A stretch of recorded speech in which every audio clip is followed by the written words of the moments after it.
Hi and welcome back. In this video, let's look at constants, that is const, the const keyword. Now, the const keyword can be used to create a read-only named constant. So, this is from MDN, from the Mozilla Developer Network, and it says the const declaration creates a read-only reference to a value. This doesn't mean the value it holds is immutable. It just means that the variable identifier cannot be reassigned. I will read that again. It says that const declaration creates a read-only reference to a value. It doesn't mean the value it holds is immutable. It just means the variable identifier cannot be reassigned. So what does this mean?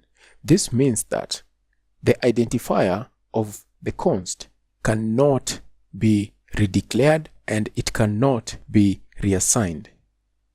Let me open Scratchpad and we're going to see exactly what this means.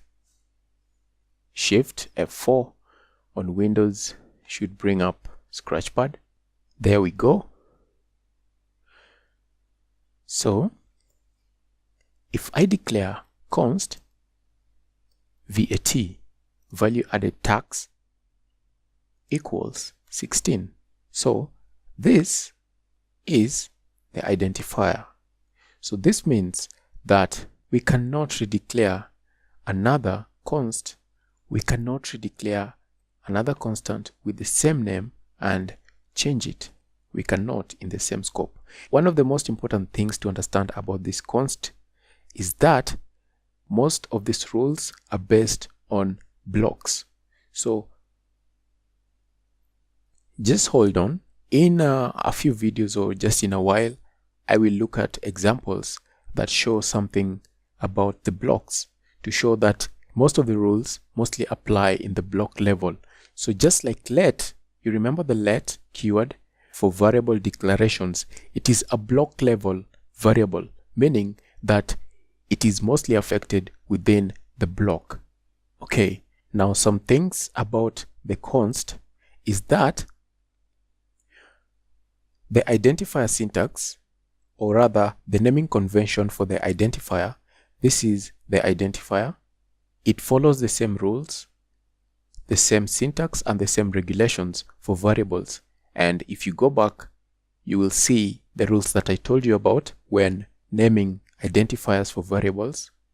It cannot begin with a number, so it can only begin with a letter, an underscore, or the $sign.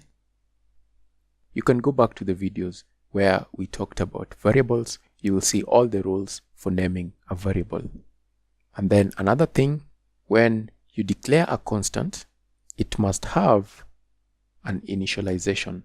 So with a variable, you can just say var VAT and you will initialize it later. But in this case, you have to give it an initial value. Delete that and delete this one as well.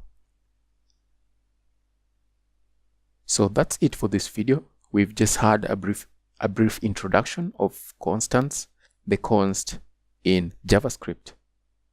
And we have talked about the naming convention for the identifier, some of the few rules for the const, and that this value is not necessarily immutable. And it's also important to note that const is a block level variable, and that means it's mostly affected and affects the block within which it is. And we're going to see that in the next step. So I'm seeing you in the next video. See you then.